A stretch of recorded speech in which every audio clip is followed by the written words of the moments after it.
Muitos sinais e prodígios eram feitos entre o povo pelas mãos dos apóstolos. E costumavam todos reunir-se de comum acordo no pórtico de Salomão. Mas dos restantes, ninguém ousava juntar-se a eles. Porém, o povo lhe tributava grande admiração. E crescia mais e mais a multidão dos crentes, tanto homens como mulheres agregados ao Senhor, a ponto de levarem os enfermos até pelas ruas e os colocarem sobre os leitos e macas, para que ao passar Pedro, ao menos a sua sombra se projetasse em alguns deles. Afluía também muita gente das cidades vizinhas a Jerusalém, levando doentes, atormentados de espíritos imundos, e todos eram curados. Vamos orar. Deus amado, nós te louvamos pelo poder extraordinário da tua palavra. E diante desse texto, Senhor, tão deturpado nos nossos dias, tão usado precisamente para o inverso daquilo que ele foi escrito, nós te pedimos que o Espírito Santo da verdade nos guie a toda a verdade. Nós te pedimos, Senhor Deus, que o Senhor possa abrir os nossos olhos para que possamos contemplar as maravilhas da tua lei. E te pedimos que o teu próprio Espírito Santo possa aplicar no coração da tua igreja a palavra da verdade. Fortalece, Senhor Deus, a nossa alma e fala conosco. Desejamos ouvir a tua voz. Nós falamos no nome de Jesus. Amém.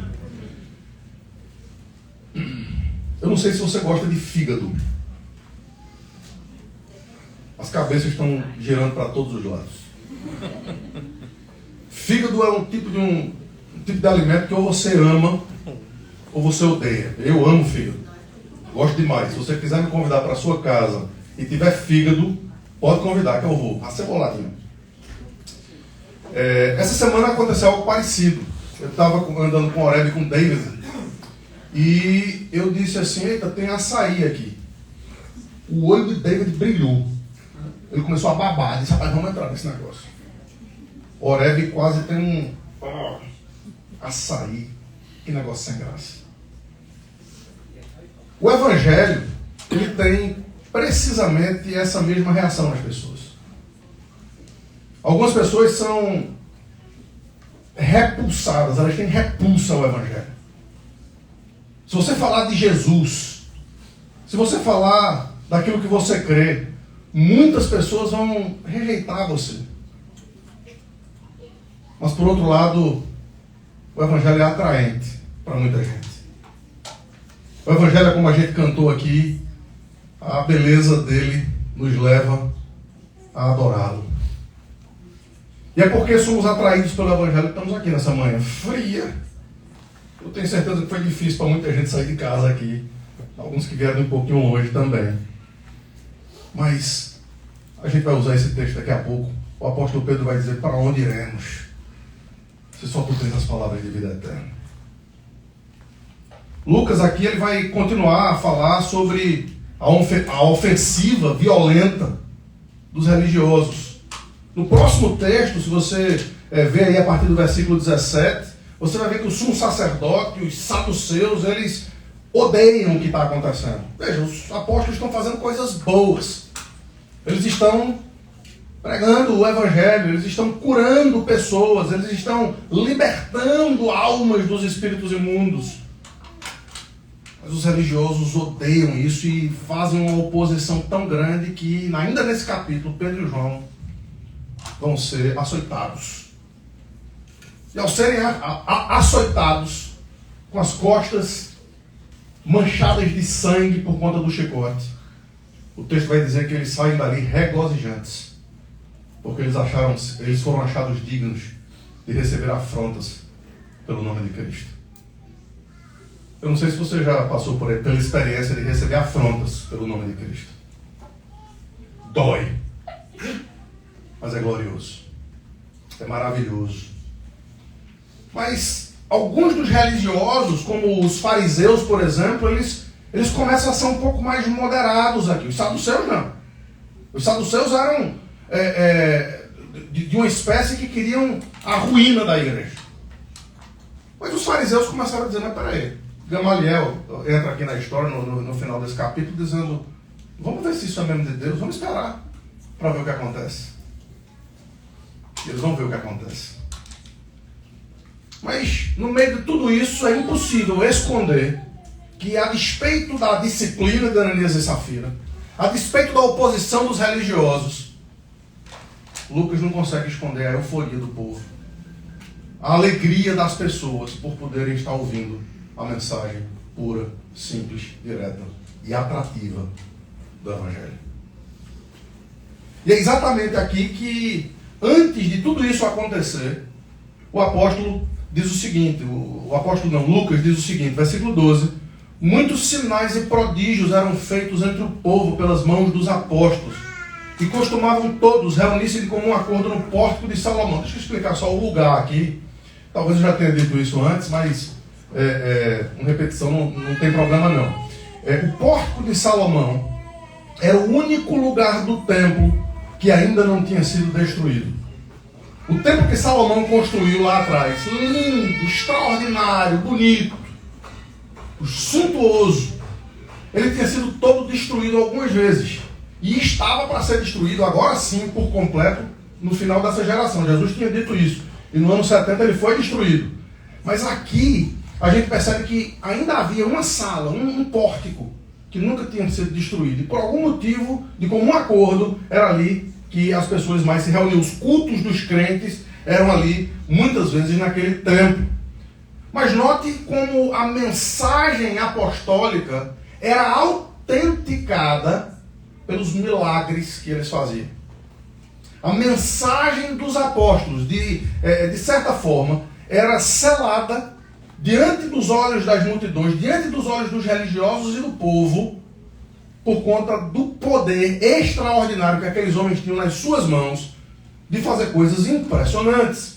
Os prodígios e sinais, então, autenticavam essa mensagem. E muita gente hoje diz que a mensagem ainda precisa ser autenticada por milagres e prodígios. Entretanto, os milagres e prodígios não autenticam a minha mensagem ou a mensagem de qualquer outro pastor nos dias de hoje. Os apóstolos precisavam dessa autenticação porque eles estavam escrevendo as Escrituras, porque eles foram diretamente chamados pelo Senhor, e agora aquilo que eles escreveram para nós é a palavra absoluta, inerrante, autoritativa e perfeita de Deus. Amém. E nós precisamos entender isso, porque tem muita gente enganada. Era extremamente importante, era vital que os apóstolos demonstrassem esse poder, porque eles não estavam escrevendo palavras de homens. Deixa eu dizer um negócio a você. Se eu escrever alguma coisa, Adriano está escrevendo uma tese, eu estou escrevendo uma... Aquilo que a gente escrever é errante. Qualquer homem desse mundo, eles podem errar naquilo que fazem, na escritura. Enquanto os apóstolos estavam escrevendo essas palavras, eles eram inerrantes, porque eles estavam sendo instruídos, soprados pelo Espírito Santo do Senhor. E como era que isso era provado? Através dos milagres e prodígios que eles faziam. Através de coisas extraordinárias que eles faziam. Nenhuma outra doutrina deve ser autenticada, apenas a doutrina dos apóstolos, como a gente viu já no início do livro de Atos. Então veja que não se trata de algo que pode ser duvidoso, porque normalmente quem traz essa ideia diz que faz milagres, ou que coisas assim extraordinárias acontecem. Eu não tenho dúvida que acontecem. A oração da fé salva o enfermo, cura o enfermo. Entretanto, o que tá em jogo aqui não é simplesmente uma oração que cura um câncer, ou que cura alguma coisa interior, alguma coisa que as pessoas não podem ver. Mas veja o versículo 15. A ponto de levarem os enfermos até pelas ruas e colocarem sobre os leitos e macas, para que ao passar Pedro, ao menos a sua sombra se projetasse em algum deles. Perceba que hoje em dia ninguém tem essa autoridade e esse poder. Imagine se tivesse. Se a gente não ia chamar Paulo, Sara, Valentina, A gente ia chamar qualquer pessoa que já passou aqui por algum enfermo, por alguma enfermidade, dizer, gente, vamos para as ruas, vamos para as calçadas, porque eu vou passar e a minha sombra vai curar todos vocês. Ninguém ousa fazer isso hoje em dia. Por quê? Porque se fizer vai ser desmascarado. Porque a cura não vai acontecer. Os apóstolos aqui estavam fazendo literalmente coisas... E vê que coisa impressionante. Quando as pessoas chegavam até Jesus, o Evangelho mostra várias vezes, aquela mulher, por exemplo, ela ousou tocar nas vestes de Jesus. E tem um texto que diz que todos os que tocavam ficavam sãos. Apenas tocar nas vestes dele. Mas aí Jesus olha para os discípulos e diz assim, vocês vão fazer coisas superiores. Vocês vão fazer coisas maiores. Pois bem, a gente não viu no Evangelho Jesus passando a sombra e curando ninguém a partir da sua sombra. Mas Pedro faz isso não com uma ou com duas pessoas, mas com multidões de Jerusalém. E o texto diz que as pessoas traziam das cidades vizinhas para que todos fossem curados, para que todos fossem libertos pelo poder extraordinário daqueles homens. Agora note que os milagres e ensinos apostólicos sempre provocavam esses dois resultados antagônicos que a gente tem aqui. E até hoje é o que acontece com a pregação da palavra. Até hoje é o que acontece com a pregação do Evangelho. De um lado, versículo 13, dos restantes ninguém ousava juntar-se a eles. Tinham medo dos religiosos. Às vezes tinham até medo do poder do Evangelho. Quantas vezes o poder de Cristo amedrontou as pessoas? Lembra do barquinho? Quando a tempestade estava lá, os discípulos estavam com medo. Quando Jesus fala, para, emudece, o medo vai-se embora. E chega o pavor. Eles ficam apavorados, perguntando, quem é esse que até o vento e o mar lhe obedecem? Quem é esse homem? Que poder é esse extraordinário que esse homem tem? E queridos, o poder extraordinário da palavra continua absolutamente válido hoje. É a partir da palavra de Deus que a vida de muita gente aqui nessa sala já foi transformada. É a partir da palavra de Deus, da simples pregação, que é loucura para os que se perdem. Mas para aqueles que creem, é o poder de Deus, é a sabedoria de Deus, que faz com que, a partir dessa mera pregação e dessa mera palavra, vidas, almas sejam transformadas, mas alguns rejeitam. E é precisamente isso que vai acontecer aqui. Os dois pontos, então, contrariando a homilética adriânica, os dois pontos, então, são a rejeição do Evangelho e a atração do Evangelho. Então, aqui os dois no versículo 13. Alguns nem ousam chegar perto, alguns se afastam do Evangelho. Mas outros são atraídos de uma forma absoluta ou irresistível, como a nossa doutrina nos ensina. A rejeição do Evangelho está aqui. Alguns versículos bíblicos eles são bem interessantes. Isaías diz que a palavra de Deus ela não volta para ele vazia, mas ela cumpre o propósito pela qual ela foi enviada.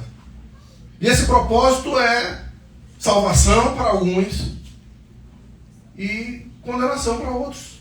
A mesma palavra, a mesma pregação. Essa pregação de hoje de manhã, ela pode estar trazendo vida para o seu coração, ela pode estar trazendo esperança para a sua alma, ela pode estar trazendo algo extraordinário, mas ela também pode estar trazendo condenação se você rejeitar o Evangelho. É por isso que a Bíblia ela chama a si mesma de uma faca de dois gumes. A Bíblia ela corta dos dois lados. Ela salva, ela cura, ela também condena.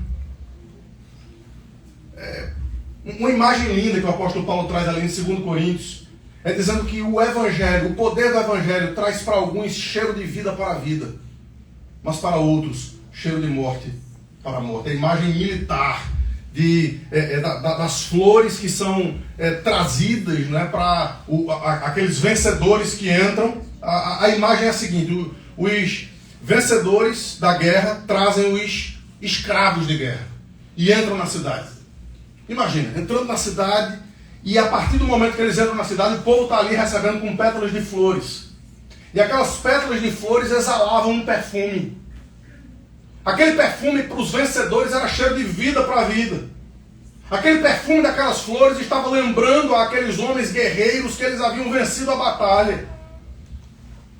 Mas aqueles que foram vencidos e escravizados também sentiam aquele mesmo cheiro. Mas para eles aquilo era cheiro de morte para a morte. A mesma coisa aconteceu no Areópago, quando o apóstolo Paulo, em Atos 17, pregou o evangelho em Atenas. E o texto diz que muitos rejeitaram, alguns ridicularizaram, mas houve alguns que se chegaram a ele. Ninguém, de um lado, ousava ajuntar-se a eles. E me permita dizer novamente, querido, se você está aqui nessa manhã, é possível que você rejeite o evangelho. E é preciso que você sonde o seu coração para saber a mera motivação de você estar aqui presente nessa manhã. É preciso que você sonde o seu coração, porque o que está em jogo não é um grupo de pessoas alegres que são felizes e que almoçam sempre juntos e que tem tantos momentos e fotografias bonitas e legais. O que está em jogo aqui é a sua alma. O que está em jogo aqui é o seu estado eterno. O que pesa sobre o que está acontecendo aqui é que, de um lado, isso aqui pode estar sendo um pedacinho, uma pitadinha da glória, que nós usufruiremos por toda a eternidade. Mas é possível que alguns aqui vão ter que, por toda a eternidade, se lembrar desse momento no inferno, porque não se submetem ao senhorio de Cristo. E se você ainda não se submeteu ao senhorio de Cristo nessa manhã, entenda que esse evangelho possa ser para você cheio de vida para a vida. Que essa palavra e que essa pregação possa servir para você como aquilo que vai fazer, como Pedro, Senhor, nós não temos para onde ir, mas para os teus braços. Alguns estão cansados e sobrecarregados, mas estão aqui presentes, porque são lembrados das palavras do Salvador, dizendo: você que está cansado e sobrecarregado, vem a mim, porque o meu fardo é suave e o meu jugo é leve. O evangelho, ele vai de encontro ao seu coração, aos seus desejos, às suas preferências. Ele vai de encontro ao seu conforto, muitas vezes, às suas cosmovisões. Ele vai de encontro ao seu orgulho, à sua vaidade. E se você não estiver totalmente disposto a se humilhar, um dia você também vai ser rejeitado pelo mesmo Cristo que você rejeitou. Veja, a rejeição do evangelho precisa ser lembrada de algo. É que o grande problema do mundo, o grande problema que o mundo enfrenta, não é a falta de liberdade, não é a falta de dinheiro, não é o problema de saúde, não é essa confusão cósmica que a gente vive no mundo de hoje. O maior problema dos homens se chama Jesus Cristo. Porque ele vem com um cetro de ferro na mão para despedaçar todos aqueles que não se submetem a ele. Haverá um dia em que todo joelho se dobrará e toda língua confessará que ele é o Senhor, para a glória de Deus Pai. E aqueles que rejeitarem o evangelho hoje terão que fazer isso naquele dia, ainda que não queiram. Não rejeitem o evangelho. Se você está aqui nessa manhã simplesmente porque seus pais obrigaram você a estar aqui nessa manhã, ou simplesmente porque você compreende que há uma ideia social, que é legal você estar aqui nessa manhã, ou talvez porque você queria homenagear alguém querido, ou talvez porque tivesse qualquer outra motivação de você estar aqui nessa manhã, eu quero que você entenda que só há uma motivação para estarmos aqui, e essa motivação é a glória absoluta e eterna do Senhor Jesus Cristo. Amém. E é por isso que a gente vem para o segundo ponto. Se de um lado o evangelho traz a rejeição de muitos, esse mesmo evangelho e essa mesma palavra é atraente a tantos outros. Se por um lado todos os que querem viver piedosamente em Cristo vão sofrer perseguição, por outro há uma chamada eficaz que apenas o evangelho pode oferecer. Deixa eu contar para vocês aquilo o momento em que o apóstolo Pedro disse aquela frase que eu já disse umas 3 vezes aqui. João capítulo 6. João capítulo 6 começa de uma forma extraordinária. Jesus ele tem 5.000 pessoas com fome no deserto. E Jesus então...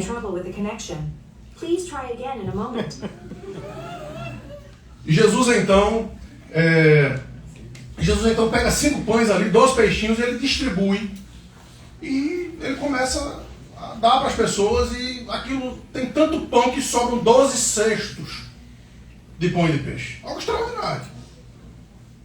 Depois, Jesus anda por cima das águas, algo extraordinário. E as multidões então vêm após Jesus por causa dessas coisas extraordinárias. E quando essas multidões vêm atrás de Jesus, elas querem que Jesus continue dando pãozinho para eles. Senhor, manda mais pão. Cadê? Cadê o pão de hoje? Aí Jesus começa a pregar o evangelho. Jesus diz, olha o pão aqui. A minha carne é verdadeira comida. O meu sangue é verdadeira bebida. E as pessoas então começam a teologizar com Jesus. Não, Jesus, o senhor não está entendendo.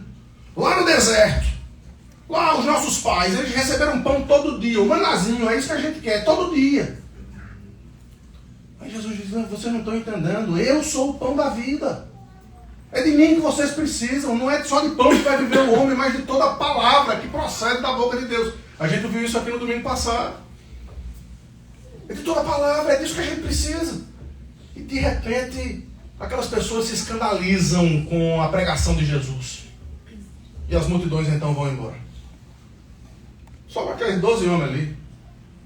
E qualquer outro líder podia chegar para aqueles homens e dizer, oh, ainda bem que vocês ficaram, obrigado por vocês estarem aqui. Mas Jesus olha para eles e diz, vocês não querem ir após eles, não? E é nesse momento de rejeição, é nesse momento de dureza, duro esse discurso, quem o pode ouvir, que o crente Pedro se levanta e diz, Senhor, para onde iremos? Para quem iremos? Se só tu tens as palavras de vida eterna. Aquilo que foi a rejeição para muitos foi atraente para o apóstolo Pedro e para todos aqueles que são crentes no Senhor Jesus. O fato é que o povo, por conta disso, lhes tributava grande admiração. E como resultado, versículo 14, crescia mais e mais a multidão de crentes, tanto homens como mulheres, agregados ao Senhor.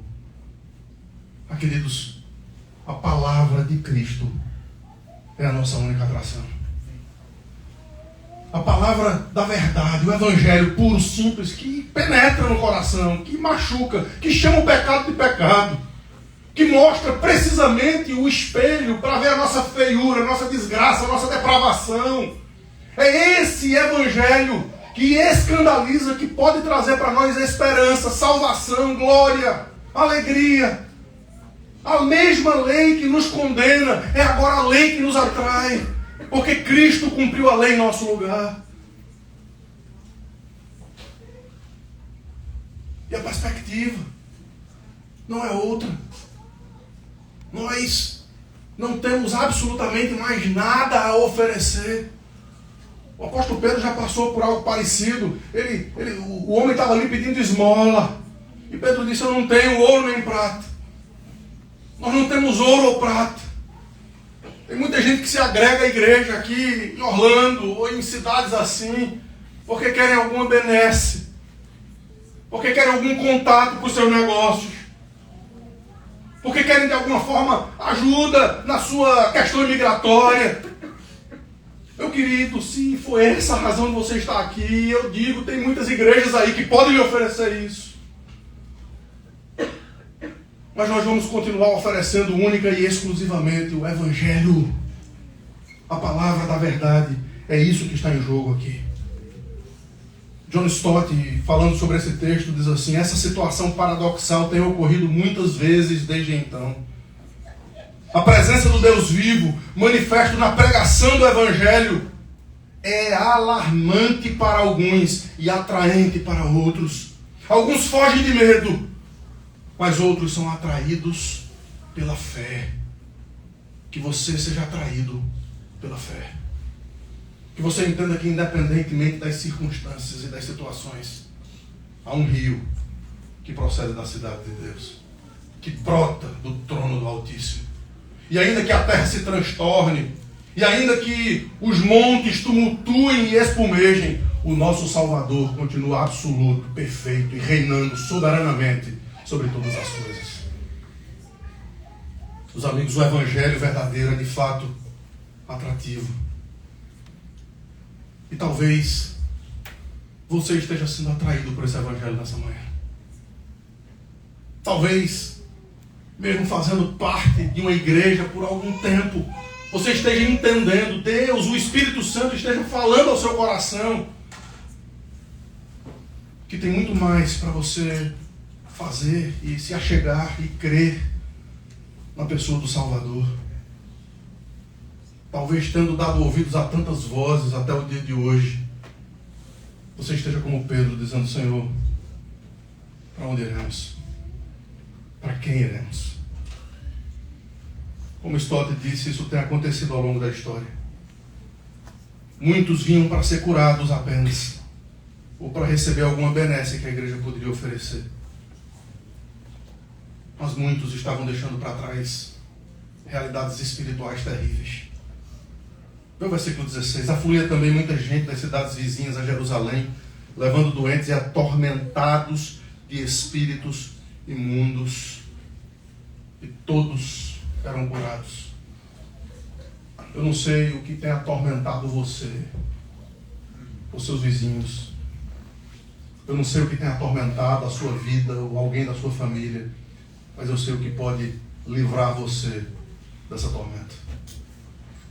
E o que pode livrar você dessa tormenta não é encontrado num prédio religioso, não é encontrado num líder religioso, não é encontrado nos coaches dessa vida, não é encontrado nos melhores teólogos que esse mundo pode oferecer, mas é encontrado apenas em um nome. Uma música antiga diz assim: só de ouvir tua voz e sentir teu amor, só de pronunciar o teu nome, os meus medos se vão, minha dor, meu sofrer, pois de paz tu inundas meu ser. E não importa de onde vêm os ataques, não importa de onde vêm as dificuldades, não importa de onde vem a desesperança, Jesus Cristo continua o mesmo.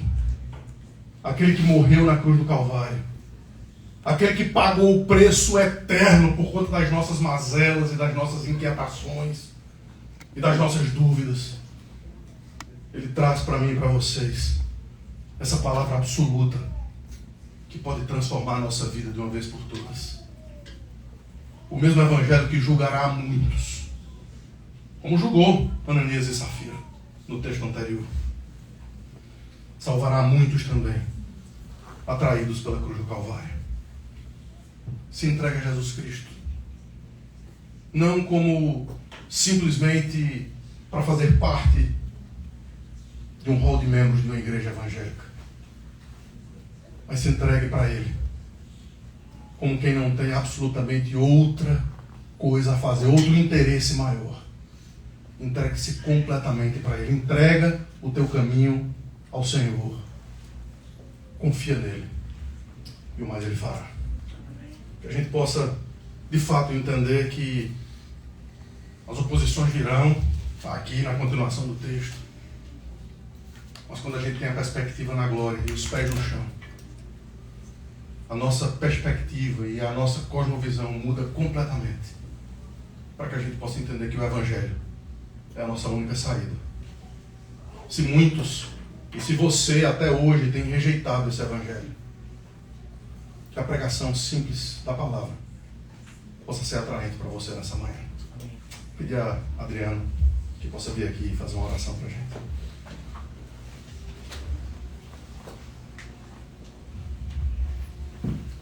Você ora comigo. Pai querido, obrigado porque nós ouvimos tua voz. Obrigado pela tua palavra, que é santa, inerrante, perfeita e de fato entra no nosso coração e mostra aquilo que é ruim, aquilo que cheira mal, e mostra, Deus, aquilo que o Senhor colocou em nós, que cheira bem e traz vida. Obrigado porque nós servimos ao Rei dos Reis, aquele que já ganhou a vitória no Calvário. Por isso eu peço que o perfume da vitória de Cristo seja de fato o perfume que aqueles que estão aqui estejam sentindo. Mas como foi falado aqui muitas vezes, que se entre nós há aqueles que ainda não te conhecem como o único sentido da vida, a única fonte, o único alvo de nossa existência, que nessa manhã o Senhor possa agarrar esses corações e levá-los à profunda convicção e arrependimento de uma vida sem Ti. Seja os mais novos ou os mais velhos, salva, traz salvação em nosso meio, Senhor. E Pai, que nós possamos aceitar o desafio que ouvimos, passarmos, ó Deus, mais um pouco e mais um pouco, vivermos para Ti de forma completa e apaixonada, como esses homens viveram, Pai, do qual nós ouvimos nessa manhã. Obrigado por ter falado conosco mais uma vez, no nome do nosso Senhor Jesus. Amém. Amém. Tá. Se você pudesse colocar de pé, esse é o momento em que você pode, se você estiver preparado, trazer sua oferta.